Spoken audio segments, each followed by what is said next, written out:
সেজন্য বাবা নামাজ কায়েম করেন সমাজের মধ্যে। আপনার সন্তানকে জাহান্নাম থেকে বাঁচান, বাবারে আপনার বিবিকে জাহান্নাম থেকে বাঁচান। আমি মা বন্ধুকে বলছি, আপনার সন্তানকে জাহান্নাম থেকে বাঁচান, আপনার স্বামীকে জাহান্নাম থেকে বাঁচান। আমরা কিন্তু দুনিয়ার আগুন থেকে সন্তানকে বাঁচানোর জন্য কত মেহনত করি। ধরেন আপনার ঘরের মধ্যে রাতে আগুন ধরেছে, আপনার সন্তান ঘুমাচ্ছে, আপনার বিবিও ঘুমাচ্ছে, তখন আপনি কি করবেন? সন্তানকে আগুন থেকে বাঁচার জন্য ঘুম থেকে ডেকে দিবে, ঠিক না?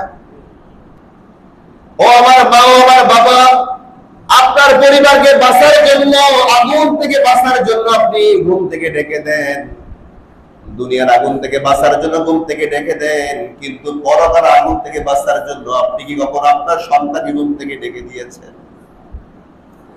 আপনি জাহান্নামের আগুন থেকে বাঁচানোর জন্য কখনো কি আপনি আপনার দিদিকে ঘুম থেকে ডেকে দিয়েছেন? আপনার মেয়েকে জাহান্নামের আগুন থেকে বাঁচানোর জন্য কখনো কি মেয়েকে ঘুম থেকে ডেকে দিয়েছেন? আপনার ভাইকে জাহান্নামের আগুন থেকে বাঁচার জন্য কখনো ঘুম থেকে ডেকে দিয়েছেন? আমরা কি না? আমরা তখন বলি আমার সন্তান ঘুমা, রাত 12টা ঘুমিয়েছেন, এখন ঘুম থেকে ডাকলে সে অসুস্থ হয়ে যাবে, কিন্তু তার মাথার মধ্যে একটু আসে না আমার সন্তান যদি এভাবে ঘুমিয়ে থাকে তাহলে তাকে কবরের মধ্যে জাহান্নামের আগুনে জ্বলতে হবে। ঘরের মধ্যে আগুন লাগে, দুনিয়াবি আগুন থেকে বাঁচার জন্য আপনি মেহনত করে ঘুম থেকে ডেকে দেন, কিন্তু পরকালে জাহান্নামের আগুন থেকে বাঁচানোর জন্য আপনি আপনার সন্তানকে ডাকছেন না। ও আমার বাবা শুনেন, জাহান্নামের আগুনটা কেমন? আমার আল্লাহ কোরআনে তাকে বলেছেন, ফাত্তাকুন নারাল্লাতী ওয়াকুদুহান নাসু ওয়াল হিজারাতু উইদ্দাত লিল কাফিরিন। আল্লাহ বলেছেন তোমরা জাহান্নামের আগুনকে ভয় করো, কারণ জাহান্নামের আগুনের ইন্ধন হবে মানুষ এবং পাথর। দুনিয়ার আগুন জ্বালানোর জন্য আমরা কাঠ দিই, কাঠ দিয়ে দুনিয়ার আগুনকে আমরা বাড়াই, ইন্ধন দিই। আবার আল্লাহ বলেছেন জাহান্নামের আগুনের ইন্ধন হবে মানুষ এবং পাথর। জাহান্নামের আগুনটা কেমন হবে? দুনিয়ার আগুন যখন শরীরের মধ্যে লাগে চামড়া পুড়ে যায়, মাংস পুড়ে যায়, কিন্তু জাহান্নামের আগুনটা কেমন হবে? আল্লাহ বলেছেন নারুল্লাহিল মুকাদ্দাতুল্লাতী তাত্তালিউ আলাল আফইদা। আল্লাহ বলেছেন জাহান্নামের আগুন কেমন, আজ কেমন তাপ।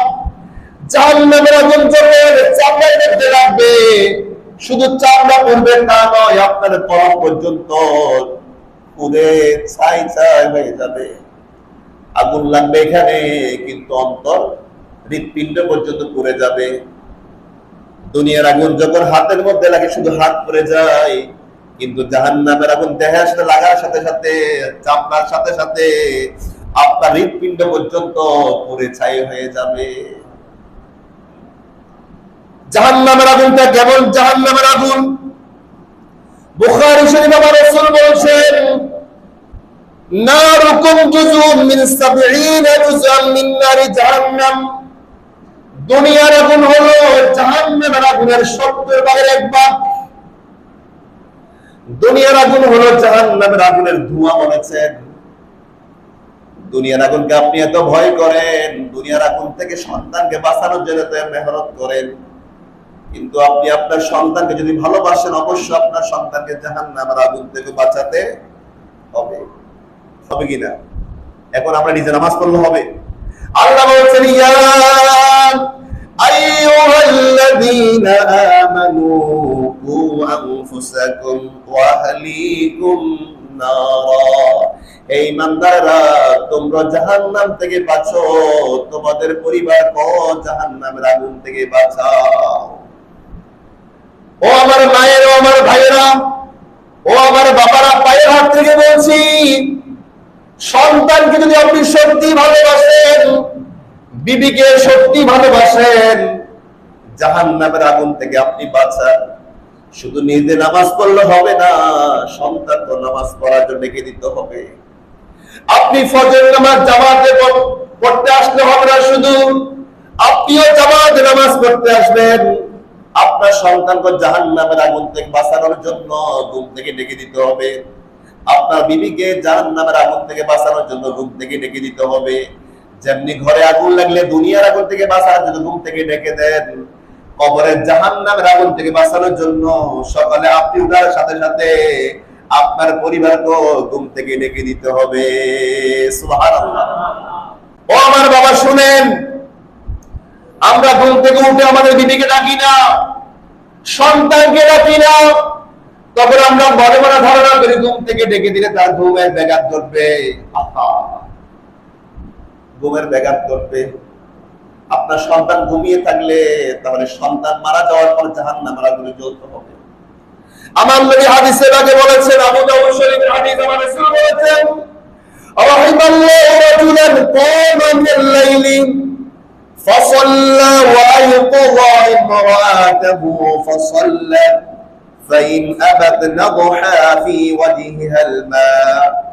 নবীজি বলেন, ওই বান্দার উপর আল্লাহর রহমত বর্ষণ করে যে পুরুষ রাতে নামাজ পড়ার জন্য ঘুম থেকে উঠে, ফজর নামাজ পড়ার জন্য ঘুম থেকে উঠে, ঘুম থেকে ওঠার পরে বিবিকে ঘুম থেকে ডেকে দেয়। বিবি ঘুম থেকে উঠতে না চাইলে বিবির চোখের মধ্যে পানি ছিটিয়ে দেয়। পানি ছিটিয়ে বিবিকে যারা ঘুম থেকে তুলে দেয়, ওই বান্দার উপর আল্লাহ রহমত বর্ষণ করে। জোরে বলুন সুবহানাল্লাহ। আমার নবীর তরিকা হলো স্বামীদেরকে রয়েছে, তোমরা সকালের উপর ঘুম থেকে উঠবা, নামাজ পড়তে আসবা, ঘুম থেকে তোমরা উঠে যাবা। তোমরা উঠার পরে তোমাদের বিবিকে ঘুম থেকে ডেকে দিবা। ঘুম থেকে বিবিকে ডেকে যখন দিবে, উঠতে না চাইলে আমার নবীজি বলেছেন, তোমার চোখের মধ্যে পানি ছিটিয়ে দাও। সুবহানাল্লাহ। কেন এই কথা বলেছেন? আমার রাসূল বলেছেন, উম্মত শুধু নিজে জাহান্নাম থেকে বাঁচতে হবে না, তোমার বিবিকে জাহান্নাম থেকে বাঁচাও।